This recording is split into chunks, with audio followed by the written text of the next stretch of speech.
હવે અમેરિકામાં એક અબજોપતિ વ્યક્તિ થઈ ગયો. એક ઉદાહરણ તમને આપી દઉં કે અમેરિકામાં એક અબજોપતિ વ્યક્તિ થઈ ગયો જેનું નામ હતું એન્ડ્રુ કાર્નેગી. કેવું? Andrew Carnegie. એન્ડ્રુ કાર્નેગીનું નામ હતું. હવે એની ત્યાં સવારે એક ભિખારી આવ્યો. સવારે ભિખારી આવ્યો, પોતે અબજોપતિ વ્યક્તિ છે એટલે સ્વાભાવિક છે કે કરોડપતિ અબજોપતિ વ્યક્તિ હોય એની પાસે નોકર અને સિક્યુરિટી ગાર્ડ ને બધું હોય છે પોતાના બંગલામાં. બરાબર. તો સવારે ભિખારી ત્યાં આવ્યો ભીખ માંગવા માટે. એટલે ચોકીદાર કહે, ગાર્ડ કહે કે ભાઈ માલિક નથી, સૂતા છે, આરામમાં છે, ફ્રેશ થાય છે, તમે કલાક પછી આવજો. બરાબર. માલિક અત્યારે ફ્રેશ થાય છે, આરામમાં છે, કલાક પછી આવજો. બરાબર.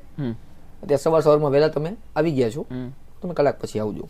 એટલે ભિખારી કહે કે મારે કલાક પછી હું આવું તો તમારા સેટ વયા જશે, તો મારે પાછો ધક્કો જ થશે, તો મારે હું ધક્કા જ ખાવાના. બરાબર. એવું ઓલાને સિક્યુરિટી ગાર્ડને કીધું મારે શું ધક્કા જ ખાવાના.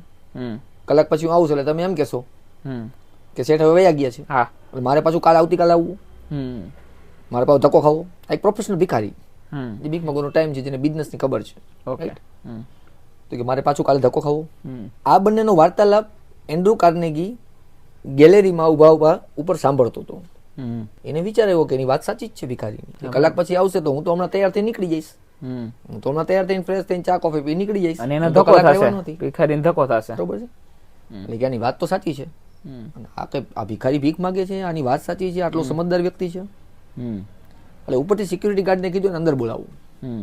અંદર બોલાવ્યું. રાઈટ. અંદર બોલાવીને કે તું આટલો સમજુ છો, તને બધી ખબર છે હું કલાક પછી નહીં હોઉં અહીંયા, હું નીકળી જઈશ, એ તને ખબર છે કે હું નીકળી જવાનો છું, તો આટલો બધો સમજુ છો તો ભીખ શું કામ એને માંગસ? બરાબર. ભિખારી કે મેં તમારી પાસે સલાહ માંગી. બરાબર. ભિખારી કે મેં તમારી પાસે સલાહ માંગી, તો કે ના, મેં તમને એમ કીધું તમે શા માટે આટલા વાગે મોડા જાવ છો, હું તમારી પહેલા આવી ગયો, મેં તો વહેલું કામ ચાલુ કરી દીધું, તમે તો ઘરે ઘરે બેઠા છો, બરાબર, મેં તમારું કામ ચાલુ કરી દીધું. બરાબર. તો કે તમે કે બાકી કે હું જે કરી શકું ને તમે કરી ના શકો. હવે કોઈ પણ વ્યક્તિ સ્વાભાવિક છે કે તમને ને મને આપણે કોઈ મુકેશ અંબાણીને એમ કહીએ કે ભાઈ હું કરી દઉં, તું ન કરી શક. મુકેશ ને તો એમ થાય મારી પાસે કબજો રૂપિયા છે, હું તો પૈસા દઈને ગમે કામ કરાવી શકું. અને આ આવીને સામાન્ય માણસ આવીને ભિખારી આવીને મને એમ કહી જાય હું કરી દઉં, તું ન કરી શક. ભિખારી કે લગાવ $100 ની શરત, હું જીતી જાઉં તો તમારે મને $100 આપવાના. બરાબર.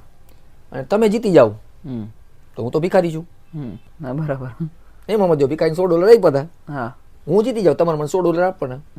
એન્ડ્રુ કાર્નેગી કે આની વાત સાચી છે કે આ કંઈક સમજુ માણસ છે, કંઈક જાણવા મળશે.